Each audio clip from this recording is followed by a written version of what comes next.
હાલના મહત્વના સમાચાર સાથે સુરતમાં મોતીવાલા પરફ્યુમ પર સીજીએસટીના જે દરોડા પડ્યા હતા એ દરોડામાં 3.40 કરોડની જીએસટી ચોરી ઝડપાઈ છે। ચોપડા પર દર્શાવ્યા વિના જ બારોબાર 10 કરોડનો માલ વેચ્યાનો ખુલાસો થયો છે। ત્યારે પરફ્યુમ પર 18% જીએસટી ભરવાનો હોય સંચાલકે બિલ વગર જ માલનું વેચાણ કર્યું। ત્યારે 6 મહિના પહેલા પણ મોતીવાલા પરફ્યુમમાં તપાસ કરાઈ હતી। સીજીએસટીએ 3.40 કરોડનો ટેક્સ વસૂલાત કરવાની કાર્યવાહી હાથ ધરી છે। ત્યારે આ મામલે વિસ્તારથી વાત કરવા માટે આપણી સાથે જોડાઈ ચૂક્યા છે સંવાદદાતા દિવ્યેશ સીધા સુરતથી।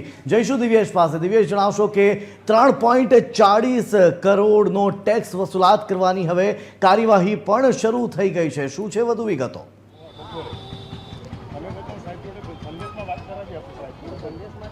હું તમને ઉપર એકદમ હવે સંદેશ તો ચોક્કસ છે ને સાહેબ, બધી ચેનલ અલગ અલગ લગા એવું નથી ભાઈ। તમે તો હજુ કઈ જોડે વાત કરાવી આપું જાંગીર આવતી એક્ટિવ તમે આવું ના કરો ભાઈ, ખોટી રીતે તમે શું ના કરો।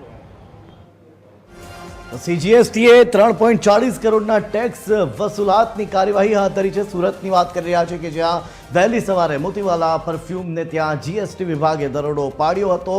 કુલ 10 કરોડનો માલ વગર બિલે એણે વેચી નાખ્યો હતો। જી હા, જ્યારે 18% જીએસટી પરફ્યુમ પર ભરવાનો હોય છે। જીએસટી બચાવવા માટે બિલ જ નહોતા બનાવ્યા અને સંચાલકે બિલ વગર માલનું વેચાણ કર્યાનું હવે ખુલ્યું છે।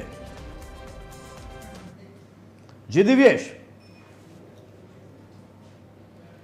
કુલ જે પ્રકારે આખી આ ઘટના સામે આવી હતી તેમાં સ્પષ્ટપણે જે પ્રકારે કહી શકાય કે જીએસટીનું કૌભાંડ જે ચોરી છે તે સામે આવી હતી। સુરતનું જે મોતીવાલા પરફ્યુમ છે તે મોતીવાલા પરફ્યુમમાં આ પ્રકારે જીએસટીની રેડ થઈ હતી ને તે દરમિયાન જે પ્રકારે મોટા પાયે જે ટેક્સ ચોરી કરતા હોવાની ઘટના છે તે સામે આવી હતી। ત્યારે સુરતમાં જે પ્રકારે જીએસટી ટીમ દ્વારા જે પ્રકારે રેડ કરવામાં આવી હતી, રેડ દરમિયાન જે અલગ અલગ જે આંકડાઓ છે તે સામે આવ્યા હતા અને ખાસ કરીને જે પ્રકારે આ જે આંકડાઓ છે તે ચોંકાવનારા હતા। કારણ કે અનેક જે આ પરફ્યુમ સુરતની ખાસ કરીને પરફ્યુમની આ દુકાન છે, આ પરફ્યુમની દુકાનની અંદર જે પ્રકારે આ પરફ્યુમ વેચવામાં આવતું હતું તેમાં મોટા પાયે ક્યાંય ને ક્યાંય કહી શકાય કે વગર બિલે પરફ્યુમ આપવામાં આવ્યા હોવાનું ઘટના સામે આવી હતી। ત્યારે હાલ જે પ્રકારે 3.5 કરોડ જેટલી જીએસટી ચોરી જે છે તે જીએસટી વિભાગ દ્વારા પકડી પાડવામાં આવી છે ને સમગ્ર મામલે તપાસ જે છે તે હાથ ધરવામાં આવી છે।